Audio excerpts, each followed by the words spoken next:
Upgrade Rates und die Penya. So, die wurden wahrscheinlich durchschnittlich berechnet. Oder halt einfach am Hand des höchsten Servers. Und das Problem ist, wir auf Bodeng, wir haben saudi gute Wirtschaft im Vergleich zu literally jedem anderen Server. Alle anderen Server haben eine schlimmere Inflation als wir. Und deswegen ist für uns das Event kompletter Dogshit, weil wenn du es mit F-Coin gegenrechnest und pipapo, dann kommst du halt auf saudi schlechten Verhältnisse. Aber wenn du jetzt auf La Wolf gehst, wo der F-Coin-Preis bei über 300 Mio liegt, ist das Event halt plötzlich ziemlich gut. Selbst mit solchen Rates wahrscheinlich noch ziemlich gut. Oder zumindest gut genug, um drüber nachzudenken, mache ich es oder mache ich es nicht. Aber auf Bodeng mit einer niedrigen Inflation ist es halt dann Hundekacke. Weil die Items halt aus dem Cash-Shop quasi günstiger sind. Oder wenn ich sie mir von anderen Spielern kaufe, ist es günstiger, als wenn ich die Eierfarm upgrade und mir dann die Items hole. Und das haben die höchstwahrscheinlich nicht bedacht. Also in unserem Fall jetzt. Wenn man jetzt Penya für ausgeben würde. Zum Beispiel Blinkwing auf Madrigal wäre eine so eine Sache. Mag sein, dass ein Blinkwing auf Madrigal, ich glaube, die kosten sogar 20 F-Coin oder so.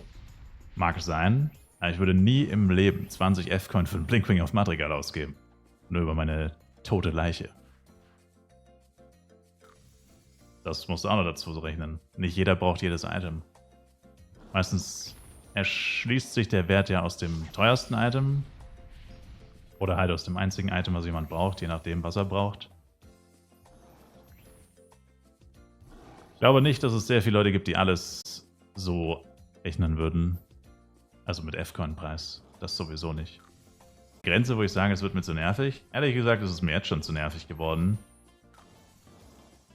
Die letzten Wochen waren durchaus stressiger wegen den vielen Charaktern. Also zum Beispiel hat jetzt am 4. Januar 2 Sachen geendet. Und zwar das Christmas Pass Event, also ein Battle Pass im Endeffekt einfach. Und das Catch a Thief Santa Event. Und du musst halt, also es geht jetzt noch bis 23:59 by the way, falls es jemand noch nicht gemacht hat. Also Belohnungen vom Christmas Pass solltet ihr euch noch einsammeln oder kontrollieren, ob ihr es gemacht habt. Und eure Santas. Und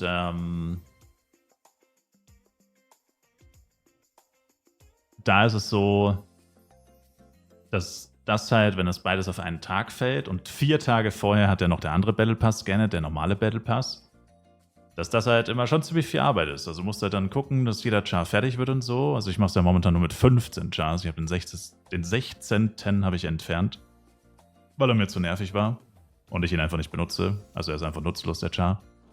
Deswegen habe ich ihn auf Eis gelegt. Also momentan mache ich 15 Chars.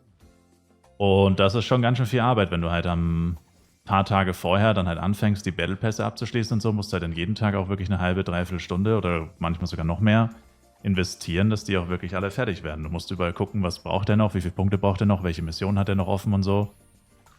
Das dauert ganz schön lange. Dann die ganzen Santas handen dauert natürlich auch. Das passiert ja auch nicht automatisch, das musst du ja alles auch wirklich machen. Also nur die Chars zusammen reicht ja nicht. Du musst es ja auch trotzdem 16 Mal abschließen dann und so. Das ist schon ganz schön viel Arbeit. Und jetzt war halt, wie gesagt, 31.12. war Stichtag, endet Battle Pass. Und heute Nacht oder in ein paar Stunden ist Stichtag vom anderen Battle Pass und von dem Catch a Thief Santa Event. Und das ist, ja, das ist schon ganz schön viel Arbeit. Also das ist schon echt nervig. Also wenn so mehrere Sachen hintereinander, kurz hintereinander sind, Battle Pass Ende und so, oder Event Ende und so, das nervt schon. Also könnte ich mir mit mehr als 15 Chars ehrlich gesagt nicht vorstellen, weil dann würde ich, glaube ich, auch wahnsinnig werden. Weil ich dann nur noch damit beschäftigt wäre. Also letztens meinte jemand irgendwie 32 Chars, Level 80 für Battle Pass Abuse. Und da habe ich ihm auch gesagt, das kann er schon machen. Also ich glaube ehrlich gesagt, dass er dafür gebannt werden würde, wenn er Chars erstellt, die nur für Battle Pass da sind und sonst gar nichts machen. Aber wer bin ich schon? Aber ich habe ihm gesagt, kann er schon machen. Aber ich glaube halt, dass er dann letztendlich nur noch damit beschäftigt sein wird. Also wird er dann jeden Tag spielen. Und dann mit den verschiedenen Chars und so. Aber letztendlich wird er halt dann seine gesamte Spielzeit nur noch für Battle Pass opfern. Also außer er spielt jeden Tag 5 Stunden plus, wird seine gesamte Spielzeit wahrscheinlich dann nur noch für Battle Pass draufgehen. Und da ist ja dann auch die Frage, also lohnt es sich? Höchstwahrscheinlich ja. Aber macht es Spaß? Höchstwahrscheinlich nein. Weil dann halt nur noch, das ist ja dann fast schon wie Arbeiten, ganz ehrlich. Das ist ja dann. Also ich meine, die Belohnungen sind so sind schon nice. Und ich meine, wenn du Free-to-Play bist, dann bist du auch ein Stück weit darauf angewiesen, vor allem auf die Power-Ups, weil gratis Power-Ups sind nicht so leicht zu bekommen. Battle Pass ist eine der besten Quellen für Power-Ups, vor allem Upguard Stones und Amplies kommen aus dem Battle Pass sehr großzügig. Oder beziehungsweise sehr regelmäßig. Und so. Aber wie gesagt, wenn du dann so einen Punkt erreicht hast, wo du so viele Chars hast, dass du dann da, wie gesagt, halt einfach einen ganzen Monat nur damit beschäftigt bist, ist ja die Frage, ob sich das dann wirklich noch lohnt. Also, mir würde das dann, glaube ich, keinen Spaß mehr machen.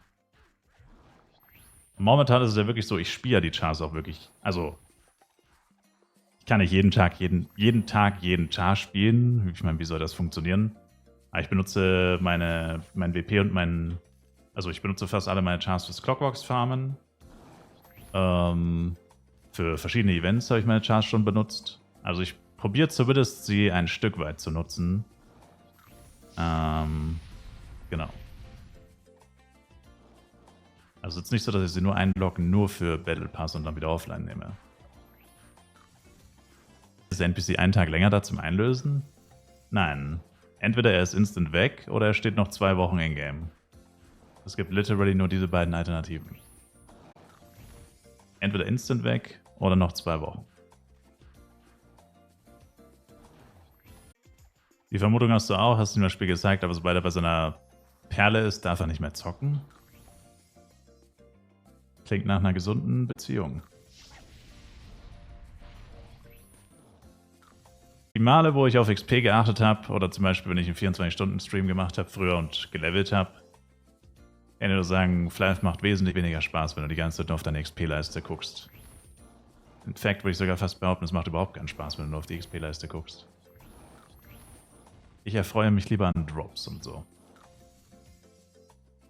Wird XP zweitrangig, also eigentlich ist es XP immer zweitrangig, meiner Meinung nach. Aber es gibt schon viele Punkte, wo in Flife eigentlich schon, also nicht mal unbedingt im extremen High-Level, sondern schon ein bisschen früher, also so Choke-Points kann man sagen, wo man eigentlich erkennt als Spieler, oder wo das Spiel das auch so eigentlich, wo das Spiel auch so designt ist, dass man irgendwann erkennt, okay, ab dem Punkt ist mein Level nicht mehr so wichtig, sondern jetzt brauche ich echt mal gutes Equipment, sonst, ja, kann ich gar nicht mehr wirklich richtig spielen. Oder so wie ich bisher gespielt habe, funktioniert das nicht mehr. Ich brauche jetzt entweder anderes Equipment oder muss mir was Neues überlegen. Beim Low-Level ist eigentlich relativ egal, was man macht. Da kann man ja spielen, wie man will.